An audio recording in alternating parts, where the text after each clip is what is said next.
નમસ્તે મિત્રો, રોની રેસીપી બ્લોગમાં સ્વાગત છે તમારું।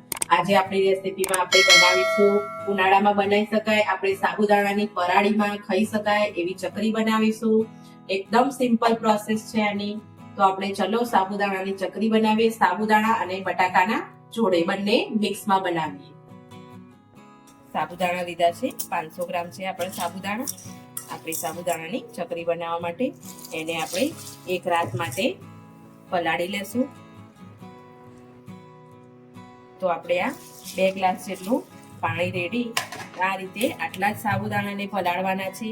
વધારે ઓવર પાણી નથી લેવાનું, પાણીમાં ડૂબે એટલા જ સાબુદાણા આપણે પલાળવાના રહેશે। અને આખી રાત માટે આને આપણે પલાળીને રાખીશું અને બીજી પ્રોસેસ હવે સવારે કરીએ। તો આ રીતે આપણે સાબુદાણા ઓવરનાઇટ માટે પલાળી દીધા હતા। તો એને આ રીતે ગરમ કરવા મૂકી દઈશું। અને મેં જોડે જોડે બટાકા પણ બોઇલ કરી દીધા છે।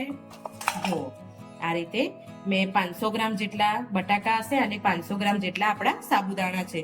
તો આપણે 500 ગ્રામ જેટલા બટાકાનો ઉપયોગ કરીશું। આને છોલી અને છીણીની મદદથી થોડા છીણી લેશું, એટલે અંદર આપણી કળીઓ ના પડે અને સરસ એવા અંદર મેલ્ટ થઈ જાય।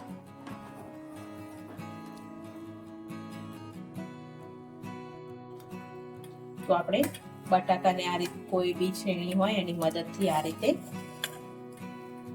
એકદમ છીણી લેવાના રહેશે, એટલે આપણે જે ચકરી બનાવીએ એમાં કણીઓ ના પડે। અને આપણે કોઈ પણ મશીન વગર બનાવવાની છે આ ચકરી, એટલે તમે છેક છેલ્લે સુધી વિડીયો જોજો। આપણે મશીન વગર શેમાં બનાવીએ ચકરીને।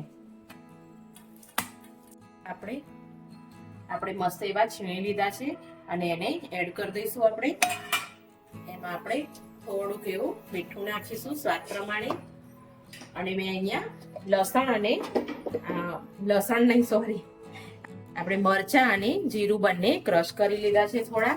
તો આપણે અંદર એડ કરીશું। એકદમ ટેસ્ટ આનો થોડો તીખાસ વાળો આવે અને જીરાનો ટેસ્ટ સારો આવે તો સરસ એવું આપણું ચકરી લાગે છે। તો આ રીતે આપણે બધું સરસ એવું ધીમે લઈને મિક્સ કરી દઈશું। આપણે 15 થી 20 મિનિટ જેટલા મસ્ત સાબુદાણા અંદર મિક્સ કરી દીધા છે। બટાકા અને સાબુદાણાને બંને મિક્સ થઈ ગયા છે બંને। અને એકદમ જો સાબુદાણા એકદમ ટ્રાન્સપરન્ટ થઈ ગયા છે। તો આપણા એકદમ આનું એક શું કહેવાય ખીરું કે બેટર એ તૈયાર છે આપણું ચકરી માટેનું ખીચું। તો આપણે હવે આને ગેસ બંધ કરી દઈશું અને હવે આપણે ચકરી પાડવાનું શરૂ કરશું। તો આપણે હવે ચકરી બનાવવાનું સ્ટાર્ટ કરીશું। તો તમે આ રીતે કોઈ બી મીઠાની થેલી આવે કે પાવડરની થેલી આવે એને પણ સરખી ધોઈને લઈ શકો છો, પણ આ રીતની જાડી અને ચીકણી થેલી લેવાની છે, જેથી કરીને આપણે ગરમ હોય ખીચું આ ચકરીનું એટલે ફાટી ના જાય। તો આને આ રીતે આપણે ભરીશું થેલીમાં। આપણે સંચામાં તો જલ્દી પડતી નથી અને બહુ જ કડક લાગે છે ચકરી। આમાં કરવાથી એકદમ પોચી થાય ચકરી અને સરસ લાગે છે ટેસ્ટમાં પણ।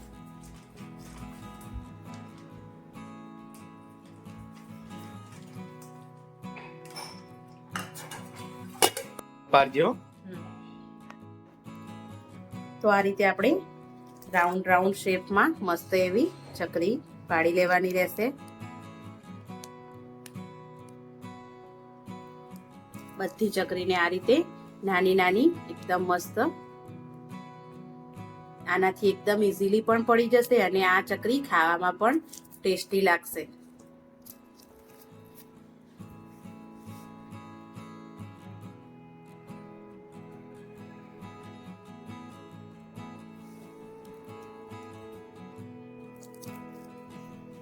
આપણી ચકરી મસ્ત એવી તડકે મૂકી દીધી હતી, રાત્રે કરી હતી આપણે। તો આખી રાત પંખા નીચે રહેવા દીધી અને પલટાવી અને પછી આપણે આખો દિવસ તડકો ખવડાવી દીધો અને આપણી ચકરી મસ્ત એવી તૈયાર થઈ ગઈ છે। તો હવે આપણે તળીને જોઈએ। આપણી ચકરી મસ્ત એવી થઈ ગઈ છે જુઓ। તો હવે આપણે તેલ મૂકી દીધું છે તળવા માટે। આપણું તેલ મસ્ત આવી ગયું છે। તેલ સરસ આવે પછી સાબુદાણાની ચકરી અંદર આપણે એડ કરવાની રહેશે, નહીં તો સાબુદાણા આમ ચંપડ જેવી લાગશે। તેલમાં ધુમાડા નીકળે પછી જ આપણી ચકરીને આ રીતે તળવાની રહેશે। આ રીતના થોડા આપણે ગાંઠિયા પણ પાડ્યા હતા, સીધા ચકરી પણ કરી હતી અને થોડા ગાંઠિયા પણ કર્યા હતા.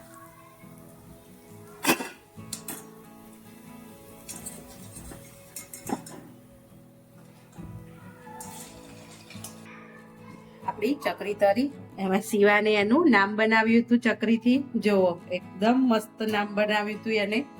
તો આપણે એને હવે તળી લઈએ, બધા અક્ષરને એના તળી લઈએ. તો આ ચકરીને તમે 12 મહિના સુધી સ્ટોર કરી શકો છો અને ખાઈ શકો છો ઉપવાસમાં તળીને પણ. શિવાનનું નામ તૈયાર થઈ ગયું છે.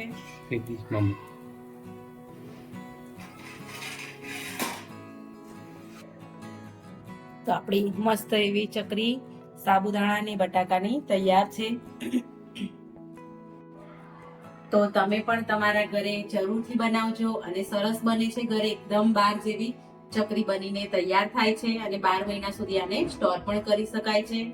તો વિડીયો મારો ગમે તો લાઈક કરજો, શેર કરજો, સબસ્ક્રાઇબ કરજો. Thank you.